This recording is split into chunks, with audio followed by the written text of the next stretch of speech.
American কিছু army সদস্যদেরকে একটি সন্ত্রাস গ্রুপের হাত থেকে রক্ষা করতে একজন স্নাইপারকে ইথিওপিয়ায় পাঠানো হয়, যার নাম একসময় পুরো দেশের ভেতরে ছড়িয়ে পড়ে। কিন্তু একসময় তারই উপরে দেওয়া হয় সেই দেশের প্রেসিডেন্ট হত্যার দায়। কিভাবে এগুলো হলো আর কেনই বা হলো, সেই সকল প্রশ্নের উত্তর আমরা মুভির শেষে জানতে পারবো। মুভিটি শুরু হয় এবং আমাদেরকে ইথিওপিয়াকে দেখানো হয়। এখানেই আমরা বব নামের একজন স্নাইপারকে দেখি এবং তার সঙ্গী ডেনি। তারা একটি মিশনে ছিল যেখানে ডেনি তার স্ত্রীকে অনেক বেশি মিস করছিল। সে ববকে তার স্ত্রী সম্পর্কে বলে, সে কি খেতে ভালোবাসে, কোথায় যেতে ভালোবাসে এবং তার ভবিষ্যৎ পরিকল্পনা কি। আর অন্যদিকে আমরা ইথিওপিয়ার ইউএস ক্যাম্পকে দেখি, যারা তাদের লোকদের উপরে সবসময় নজর রাখছে। আসলে ওই সৈন্যগুলো একটি মিশন থেকে আসছিল আর তারা এটা ভালো করেই জানে এখানে নিশ্চয়ই কোনো বিপদ অপেক্ষা করছে, আর এই জন্যই ববদেরকে পাঠানো হয়েছে। ইউএস আর্মিরা যখন তাদের প্রায় কাছাকাছি, বব লক্ষ্য করে দূরে একটি গাড়ি, যার উপর একজন স্নাইপার। বব এখানে তার দক্ষতার পরিচয় দেয়। সে দূর থেকে ওই স্নাইপারকে টেকডাউন করে, কিন্তু দেখতে দেখতে কিছুক্ষণের মধ্যেই ববদের উপর শত্রুরা চারদিক থেকে হামলা চালায়। সময়ের সাথে সাথে বব এটা বুঝতে পারে যে এখানকার মামলা একেবারেই অন্যরকম। এই জন্য সে ডেনিকে বলে, বেস ক্যাম্পে কল করো এবং এখানকার সবকিছু জানাও। ডেনি তখন বেস ক্যাম্পের সাথে যোগাযোগ করে। আর অন্যদিকে আমরা শত্রুপক্ষের লোকদেরকে দেখি, যারা একটি হেলিকপ্টার নিয়ে হামলা চালায়। বেস ক্যাম্পের লোকেরা যখন এখানকার পরিস্থিতি সম্পর্কে শুনে, তারাই সবকিছুর দায়ভার ববের উপরে দেয় এবং রেডিওটাকে অফ করে দেয়। আর এই জন্য তারা চাইলেও এখন আর মেন ক্যাম্পের সাথে কোনো রকম যোগাযোগ করতে পারবে না। বব বুঝতেই পারছিল না তারা এখন কি করবে, কিন্তু তাদের যদি এখন বেঁচে থাকতে হয় তাহলে যুদ্ধ করতে হবে। এই জন্য তারা পাল্টা জবাব দেয়। তবে তারা কোনোভাবেই হেলিকপ্টারটাকে ধ্বংস করতে পারছিল না। কিছুক্ষণের মধ্যে একটি বুলেট সোজা এসে ড্যানের গলায় লাগে। ড্যান সেখানেই মারা যায়, যেটা দেখে বব প্রচণ্ড কষ্ট পায়, সাথে একেবারেই ভেঙে পড়ে। সে তার স্নাইপারটাকে হাতে নেয় এবং নিজের সম্পূর্ণ মনোযোগ দিয়ে হেলিকপ্টারের দিকে ফায়ার করে। হেলিকপ্টারটি সেখানেই ধ্বংস হয়। এরপর আমরা 3 বছর পরে দেখি, যেখানে বব একটি নির্জন জায়গায়। আর এখান থেকে আমরা এটা বুঝতে পারি বব এখন আর ইউএস আর্মিতে নেই। সে তার পরবর্তী জীবনটাকে একেবারেই স্বাভাবিকভাবে কাটাতে চায়। আর অন্যদিকে আমাদেরকে ইউএসএ দেখানো হয়, যেখানে আমরা রিটায়ার আর্মি অফিসার কর্নেল জনসনকে দেখি। তার সাথে তার বন্ধুরাও ছিল, যাদের একজনের নাম বেন এবং ডবলার, যারা সেখানে ববের বিষয়ে কথা বলছে। ওই মিশনটা যেটা ইথিওপিয়ায় হয়েছিল, যখন বেস ক্যাম্প থেকে তাদের সাথে সকল কানেকশন অফ করা হয়, এরপরও সে এতটুকু ভেঙে পড়েনি। সে সবাইকে মেরেছে, কিন্তু বব এখন রিটায়ার। জনসন তাদেরকে বলে, তবে আমাদের এই কাজটা শুধুমাত্র ববই করতে পারে। পরবর্তীতে আমরা জনসনকে ববের বাড়িতে দেখি, কিন্তু বব কোনো সরকারি লোকের সাথে একদমই কথা বলতে চায় না। সেই সব কিছু থেকে একদমই দূরে থাকতে চায়। কিন্তু জনসন তাকে বলে, আমার তোমার 5 মিনিট দরকার। এভাবেই জনসন ববকে অনেক বড় একটি ষড়যন্ত্র সম্পর্কে বলে, যেটা খুব শীঘ্রই হতে যাচ্ছে।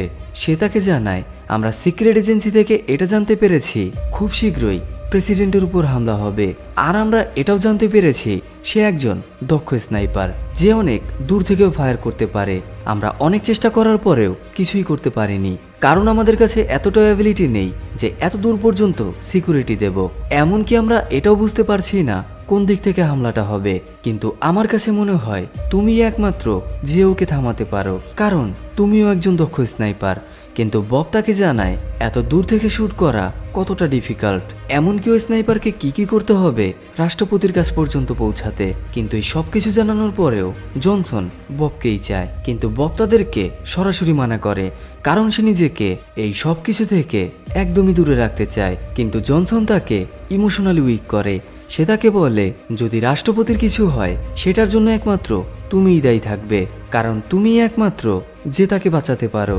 তাই এখন এটা তোমার উপরেই, তুমি কি করতে চাও। এটা বলে সে বাইরে চলে যায়। জনসন চলে যাবার পরে বব শুধুমাত্র ওই বিষয়টাকে নিয়ে ভাবছিল, কিন্তু বব নিজেকে আর আটকাতে পারে না। সে তার স্নাইপারটাকে বের করে এবং ঠিক ততটা দূর থেকে একটি স্নাইপার শট নেয় যতটা হবার কথা। আর এভাবেই সে এটা বুঝতে পারে এটা একেবারেই ইম্পসিবল না, কেউ চাইলেই সম্ভব। এই জন্য সে পরদিন ওয়াশিংটন শহরে পৌঁছায়, যেখানে রাষ্ট্রপতির আসার কথা।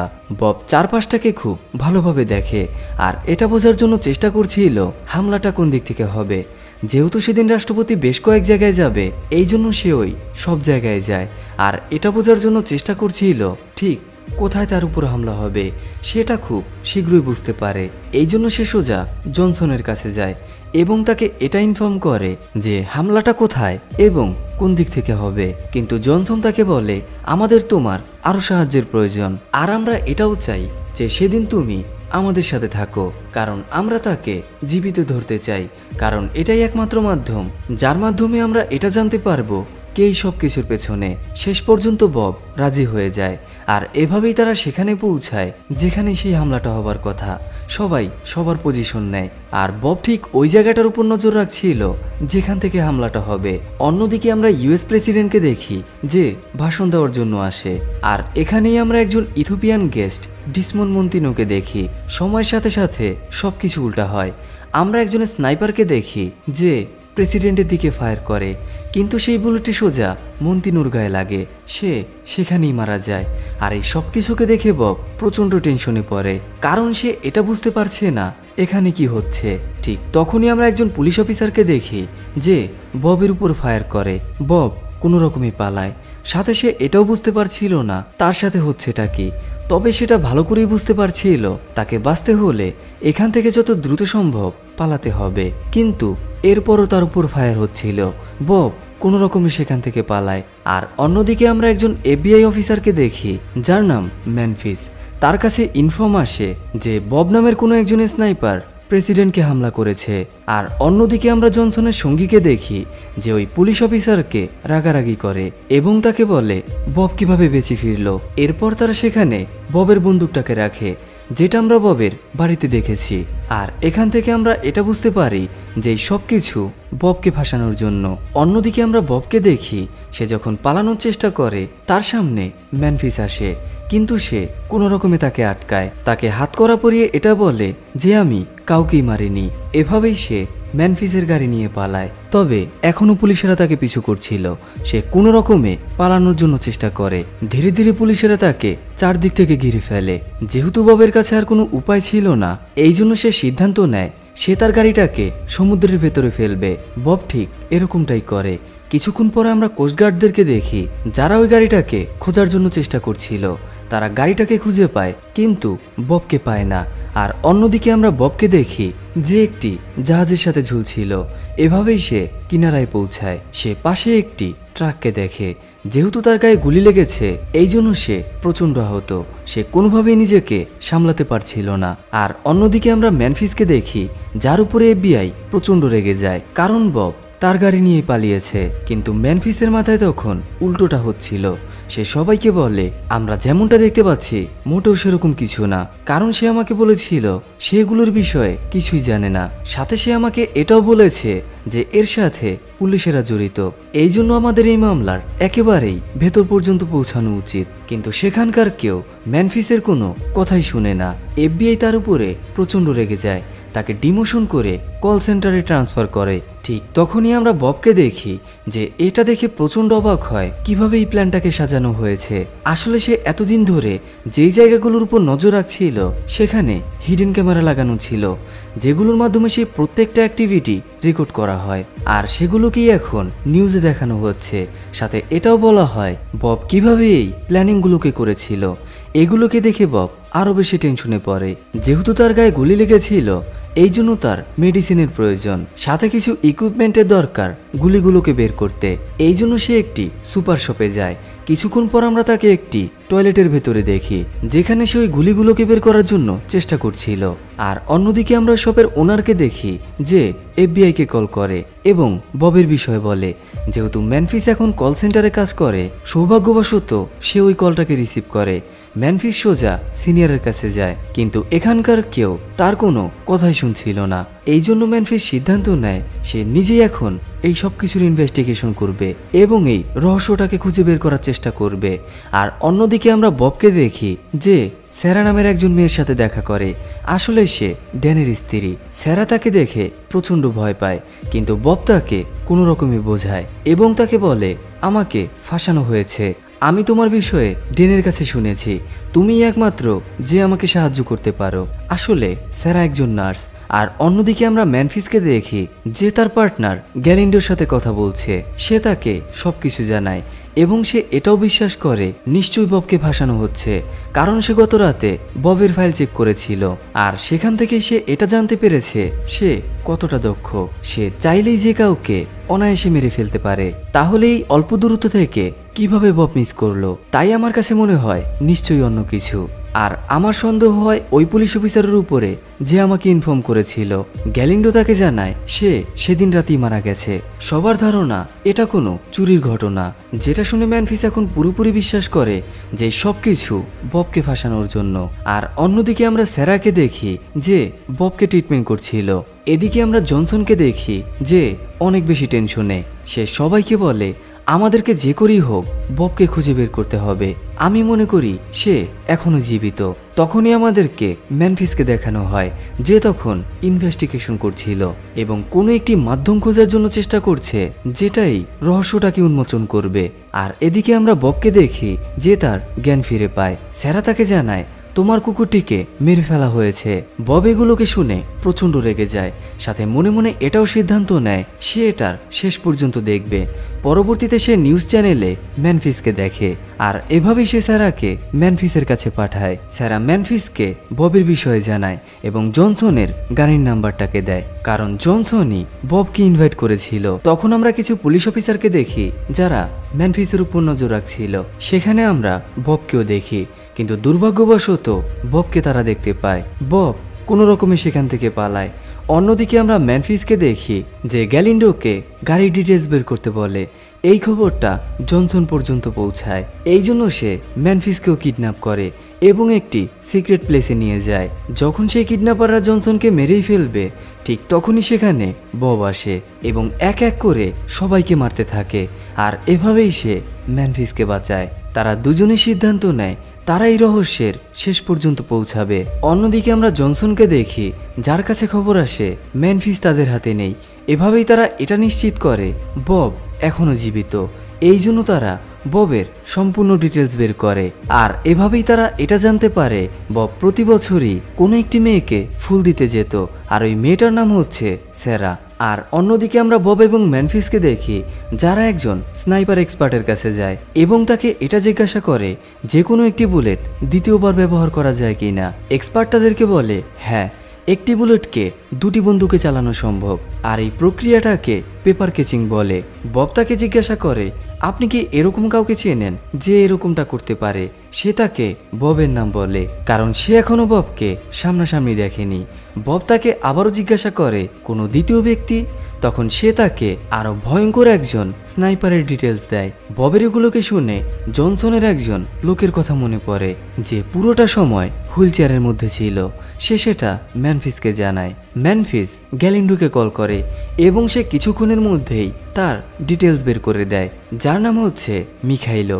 গ্যালিন্ডো তাদেরকে তার ফার্ম হাউসের ব্যাপারেও জানায়। আর অন্যদিকে আমরা জনসনকে দেখি যে এটা বুঝতে পারে হয়তোবা এতক্ষণে বব মিখাইলোর ব্যাপারেও জানতে পেরেছে। এই জন্য তারা একটি নতুন প্ল্যান বানায়। বব যখনই তাকে মারতে আসবে তারা তাকে সেখানেই মেরে ফেলবে। একদিকে জনসনের লোক স্যারাকে কিডন্যাপ করে, অন্যদিকে বব মিখাইলোর বাড়িতে পৌঁছায়। কিন্তু বব এটা ভালো করেই জানতো তার জন্য নিশ্চয়ই বড় কোনো বিপদ অপেক্ষা করছে। এই জন্য সেও একটি প্ল্যান বানায়, সাথে সে ম্যানফিসকেও স্নাইপার চালানো শেখায়। আর সময়ের সাথে সাথে বব সেখানকার সবাইকে মেরে ফেলে এবং ফার্ম হাউসের চারপাশে অসংখ্য মাইন পুঁতে রাখে। এভাবেই সে মিখাইলোর কাছে পৌঁছায়। সে তাকে জিজ্ঞাসা করে তোমরা আমার সাথে এরকমটা কেন করলে, আর কি কারণেই বা তোমরা প্রেসিডেন্টকেই কেন বা মারতে চাও? মিখাইলো তাকে বলে আমরা কখনোই প্রেসিডেন্টকে মারতে চাইনি, আর এটা আমাদের পরিকল্পনার মধ্যেও নেই। আমরা তো মতিন মুখেই মারতে চাইছিলাম। বব তাকে জিজ্ঞাসা করে তাহলে এত বড় প্ল্যানিং কেন? সে তাকে জানায় তোমার কি ইথিওপিয়ার কথা মনে আছে? যখন সেখানে একটি পাইপলাইনের কাজ হচ্ছিল তখন সেখানকার আদিবাসীদের জন্য কাজটা অনেকটাই অসম্ভব হয়ে পড়ে। যখন তাদেরকে সেখান থেকে অন্যত্র যাওয়ার কথা বলা হয় তারা একদমই মানতে চাইছিল না। যেহেতু কোনো কিছুতেই কাজ হচ্ছিল না তাই তাদেরকে তো মরতেই হতো। পুরো গ্রামের লোকদেরকে একটি গর্তের ভেতরেই দাফন করা হয়। বব এগুলোকে শোনার পরে তার 3 বছর আগের কথা মনে পড়ে, যখন সে ইউএস আর্মির হয়ে কাজ করত। কারণ ইথিওপিয়ার কিছু গ্রামবাসী হঠাৎ করেই আমেরিকান সৈন্যদের উপর হামলা করতে শুরু করে, কারণ তারা মনে করত এই কাজটা আমেরিকান আর্মির। কিন্তু এগুলোর পেছনে ছিল অনেক বড় একটি এজেন্সি। মতিনমু এই ঘটনাটাকেই সবার সামনে বলতে চাইছিল, তাই তাকে মরতে হয়। আর তোমাকে এখানে ফাঁসানো হয়েছে এই জন্যই, কারণ কাউকে না কাউকে তো দায়ী করতেই হবে, যাতে করে ঘটনাটা একেবারেই শেষ হয়। সাথে সে তাকে এটাও জানায় স্যারা এখন জনসনদের হাতে। এভাবেই সে আত্মহত্যা করে। অন্যদিকে আমরা কিছু সৈন্যদেরকে দেখি যারা এদিকেই আসছিল, যার ফলে তারা বিস্ফোরণেই মারা যায়।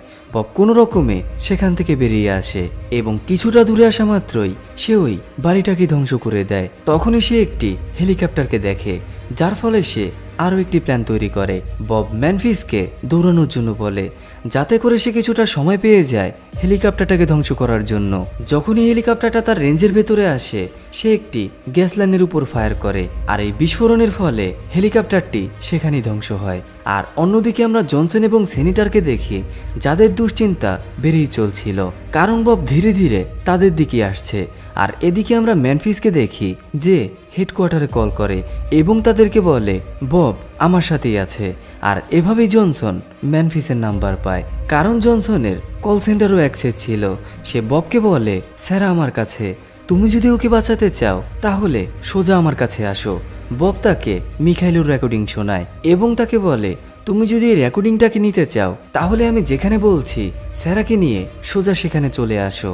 যেহেতু তাদের কাছে কোনো অপশন ছিল না, এই জন্য তারা ববের কথায় রাজি হয় এবং স্যারাকে নিয়ে ওই লোকেশনে যায় যেখানে ববের আসার কথা। তারা দূরে একজন লোককে দেখে যে তাদের দিকে আসছে। আর এখানেই আমরা জনসনের কিছু স্নাইপারদেরকে দেখি, যারা এই জায়গাটাকে চারদিক থেকে ঘিরে রেখেছে।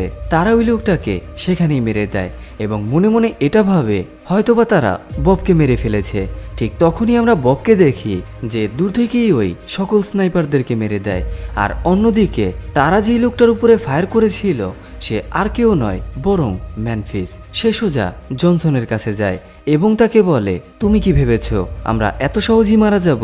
আসলে ম্যানফিস তার শরীরের ভেতরে কিছু বুলেট প্রুফ ইকুইপমেন্ট পরেছিল, এই জন্যই বুলেটগুলো তার শরীরকে ভেদ করতে পারেনি। তবে স্যারা এখনো নিরাপদ না, তার উপরে একজন বন্দুক তাক করে রেখেছে।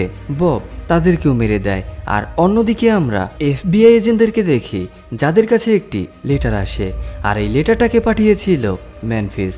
বব যখন জনসনের কাছে যায় তখন সেনেটর তাকে বলে, তুমি কি ভেবেছ তুমি সব কিছুকে এত সহজেই শেষ করতে পারবে? পারবে না, কারণ এসবের মধ্যে দেশের সব বড় বড় লোকেরা জড়িত। যেটা শুনে বব ওই টেপটাকে সেখানেই জ্বালিয়ে দেয়। ম্যানফিস তাকে জিজ্ঞাসা করে, তুমি এরকমটা করছো কেন? বব তাকে বলে, আমরা যদি এটাকে গভর্নমেন্ট পর্যন্ত পৌঁছাই তাহলেও এটা শেষ হবে না, তোমরা শুধু শুধু বিপদে পড়বে। এবং সে জনসনকেও যেতে বলে। জনসনরা যাওয়ার পরই FBI সেখানে পৌঁছায় এবং ববকে অ্যারেস্ট করে কোর্টে নিয়ে আসে। জজ যখন তাকে জিজ্ঞাসাবাদ করছিল এবং সবাই তারই উপর দোষারোপ করছিল, তখন বব তার শেষ এভিডেন্সটাকে দেয়। সে সোজা তার স্নাইপারটাকে হাতে নেয় এবং জনসনের দিকে ফায়ার করে, কিন্তু বুলেট বের হয় না। এরপর সে জজকে বলে, আমি যখনই ঘর থেকে বের হই তখনই আমি আমার প্রত্যেকটা বন্দুকের ফায়ার পিনটাকে বের করে রাখি, এই জন্য আমার বন্দুক থেকে ফায়ার হওয়া একেবারেই অসম্ভব। আর আপনাদেরকে যেই বুলেটটাকে দেওয়া হয়েছে সেটা আমার বন্দুক থেকেই চলেছিল, তবে সেটা কয়েক মাস পূর্বে। আর কোনো একটি মাধ্যমকে ব্যবহার করে এই বুলেটটাকে সেকেন্ড টাইম ফায়ার করা হয়েছে। এভাবেই সে জনসনের বিষয়ে বলে কিভাবে জনসন এই পুরো প্ল্যানটাকে সাজিয়েছিল। ম্যানফিস তখন ইথিওপিয়ায় হওয়া ওই সকল ফাইলগুলোকে নিয়ে আসে এবং বেশ কয়েকটি ছবি। যেহেতু জনসনের কাছে আর কোনো উপায় ছিল না, শেষ পর্যন্ত তাকে স্বীকার করতে হয়। সে সবাইকে বলে, আমি এগুলোকে ইথিওপিয়ায় করেছি, তাই আমেরিকার কোনো কোর্ট আমাকে কখনোই শাস্তি দিতে পারবে না। এভাবে সে হাসতে হাসতে কোর্ট থেকে বেরিয়ে যায়। এই সব কিছুকে দেখার পরে সেখানে থাকা সবাই প্রচণ্ড রেগে যায়। যেহেতু জনসন তার দোষ স্বীকার করেছে, তাই তারা ববকে সম্পূর্ণরূপে নির্দোষ ঘোষণা করে। তবে সেখানে থাকা সবাই জনসনকে কিছু একটা বলতে চাইছিল। তারা এটা বলতে চাইছিল এই সব কিছুর শেষ হওয়া উচিত। বব তাদের চোখের ভাষা বুঝতে পারে। পরের সিনে আমরা জনসন এবং সেনিটারকে দেখি যারা একে অপরের সাথে কথা বলছিল। ঠিক তখনই আমরা সেখানে ববকে দেখি, যে তার দক্ষতার পরিচয় দেয় এবং এক এক করে সবাইকে মারতে থাকে। এভাবেই সে ঘরের মধ্যে প্রবেশ করে এবং একটি গ্যাস লাইনের মধ্যে আগুন ধরিয়ে দেয়, যার ফলে মুহূর্তের মধ্যেই পুরো ঘরটা ধ্বংস হয়। তখন বাইরে আমরা সেরাকে দেখি যে ববের জন্য অপেক্ষা করছিল। আর এভাবেই এই অসাধারণ মুভিটি এখানেই শেষ হয়।